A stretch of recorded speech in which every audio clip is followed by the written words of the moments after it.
മലയാള സിനിമയുടെ അഭിമാനവും ലോക സിനിമയുടെ അപൂർവ പ്രതിഭമായ നമ്മുടെ ലാലേട്ടൻ തൻ്റെ കരിയറിലുടനീളം നൂറുകണക്കിന് കഥാപാത്രങ്ങളോട് പ്രേക്ഷക ഹൃദയങ്ങളിൽ തങ്ങി നിൽക്കുന്നു.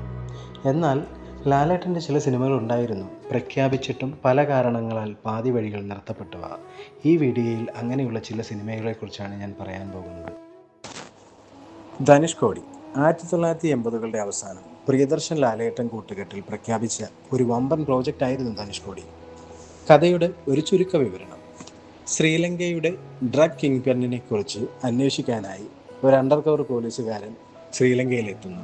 ഇത് ചെയ്തത് വേറെ ആരുമല്ല, നമ്മുടെ ശ്രീനിവാസനായിരുന്നു. രഘുവരനെയാണ് വില്ലനായി പ്രഖ്യാപിച്ചിരുന്നത്. പക്ഷേ കഥയിലെ ഏറ്റവും വലിയ ട്വിസ്റ്റ്, മുഖ്യ വില്ലനായി അഭിനയിച്ചത് നമ്മുടെ ലാലേട്ടനും. അത്ര വ്യത്യസ്തമായൊരു കഥാപാത്രം ചെയ്യാനിരുന്നുവെങ്കിൽ സാമ്പത്തിക പ്രശ്നങ്ങൾ മൂലം സിനിമ പാതി വഴിയിൽ നിർത്തേണ്ടി വന്നു. ഭാഗികമായി ചിത്രീകരണം പൂർത്തിയാക്കിയെങ്കിലും ഈ സിനിമയും ഒരു ചരിത്രമായി മാറി. ഓസ്ട്രേലിയ 1990കളുടെ തുടക്കത്തിൽ രാജീവ് അഞ്ചൽ ലാലേട്ടൻ കൂട്ടുകെട്ടിൽ പ്രഖ്യാപിച്ച ബിഗ് ബഡ്ജറ്റ് സിനിമയായിരുന്നു ഓസ്ട്രേലിയ. വിദേശ പശ്ചാത്തലത്തിൽ ഒരുങ്ങിയ കഥയിൽ ലാലേട്ടൻ ഒരു കാർ റേസിംഗ് ഡ്രൈവറായി എത്തുമെന്നാണ് പ്രഖ്യാപനം. ഒരു അപകടത്തിന് ശേഷം ജീവിതം തന്നെ മാറിപ്പോകുന്ന ആ ഒരു കഥാപാത്രത്തിന് വലിയൊരു മേക്ക് ഓവർ ആവശ്യമായിരുന്നു. രമ്യാകൃഷ്ണനെയായിരുന്നു നായികയായി എത്തുമെന്ന് പ്രഖ്യാപിച്ചിരുന്നത്. എന്നാൽ വൻ ബഡ്ജറ്റ് കൈകാര്യം ചെയ്യാൻ നിർമ്മാതാക്കൾക്ക് കഴിഞ്ഞിരുന്നില്ല. ഫലമോ സിനിമ റിലീസ് ചെയ്യാതെ പോയി. തയ്യാറാക്കിയ ചില സെറ്റുകൾ മറ്റൊരു ചിത്രത്തിനായി പുനർനിർമ്മിച്ചതായും റിപ്പോർട്ടുകൾ പറഞ്ഞു. ബ്രഹ്മദത്തൻ 1990കളിൽ പ്രഖ്യാപിച്ചിട്ടുള്ള മറ്റൊരു വലിയ പ്രോജക്റ്റായിരുന്നു ബ്രഹ്മദത്തൻ. ലാലേട്ടൻ പ്രധാന വേഷത്തിന് സമ്മതിച്ചിരുന്നു. എന്നാൽ കഥാപരമായി ഉണ്ടായ അഭിപ്രായ വ്യത്യാസങ്ങളും അത്യാധികം ബജറ്റുമായുള്ള സംഘർഷങ്ങളും മൂലം ഈ സിനിമ ഒരു സ്വപ്നം മാത്രമായി. ഇന്നും ബ്രഹ്മദത്തൻ സോഷ്യൽ മീഡിയകളിൽ ഒരു ചർച്ചയായി മാറുന്നുണ്ട്. നായർ സാർ ജാപ്പനീസ് സ്വതന്ത്ര സമര നായകൻ എം നായരുടെ ജീവിതകഥയെ ആസ്പദമാക്കിയ അന്താരാഷ്ട്ര ചിത്രമായിരുന്നു നായർ സാർ. ലാലേട്ടൻ നായകനായി എത്തുമെന്ന പ്രഖ്യാപനത്തോടെ ഈ സിനിമയെക്കുറിച്ച് വലിയ പ്രതീക്ഷകളായിരുന്നു. ജപ്പാനും ഇന്ത്യയും തമ്മിലുള്ള ചരിത്ര ബന്ധത്തെ ആഴത്തിൽ അവതരിപ്പിക്കുന്ന ഒന്നായിരുന്നു ഇതിൻ്റെ കഥ. ഏറ്റവും ആവേശകരമായ വിവരം, പ്രശസ്ത ഹോളിവുഡ് ആക്ഷൻ താരം ജാക്കി ചാൻ ഈ സിനിമയെ പ്രധാന വേഷത്തിൽ എത്തുമെന്നായിരുന്നു പ്രഖ്യാപനം.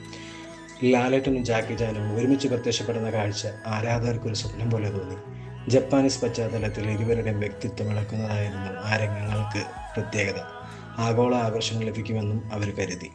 ഈ സിനിമയുടെ മുൻനിര തയ്യാറെടുപ്പുകൾ ആരംഭിച്ചിരുന്നു. വിദേശ ലൊക്കേഷനുകൾ തിരഞ്ഞെടുത്തു, പ്രാഥമിക സ്ക്രിപ്റ്റ് തയ്യാറാക്കി. എന്നാൽ വൻ ബജറ്റും ഷെഡ്യൂൾ ഒത്തുചേരാത്തതും കാരണം ഈ സിനിമയും ഉപേക്ഷിക്കേണ്ടതായി വന്നു. ഗാഥ വ്യത്യസ്തമായ കഥ പറയാനിരുന്ന സിനിമയായിരുന്നു ഗാഥ.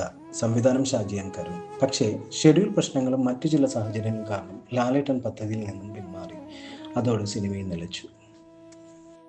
രണ്ടാം ഊഴം ലാലേട്ടൻ്റെ കരിയറിലെ ഏറ്റവും വലിയ നഷ്ടമായി പറയുന്ന പ്രോജക്റ്റ്. MD വാസുദേവൻ നായരുടെ പ്രശസ്ത നോവലിൻ്റെ ആസ്പദത്തിൽ ഭീമന്റെ വേഷത്തിൽ ലാലേട്ടൻ എത്തുമെന്ന പ്രഖ്യാപനം പ്രേക്ഷകർ ആത്മാർത്ഥമായി സ്വീകരിച്ചു. വർഷങ്ങളോളം വാർത്തകൾ നിറഞ്ഞു നിന്നുവെങ്കിലും എഴുത്തുകാരനും നിർമ്മാണ സംഘവും തമ്മിലുള്ള നിയമപരമായ പ്രശ്നങ്ങൾ മൂലം പദ്ധതി നിലച്ചു. വീഡിയോ കണ്ട എല്ലാവർക്കും നന്ദി. പുതിയൊരു കണ്ടന്റുമായി നമുക്കുടൻ തന്നെ കാണാം. Signing off, movie agents Sudhi. Thank you. Please subscribe and please support me.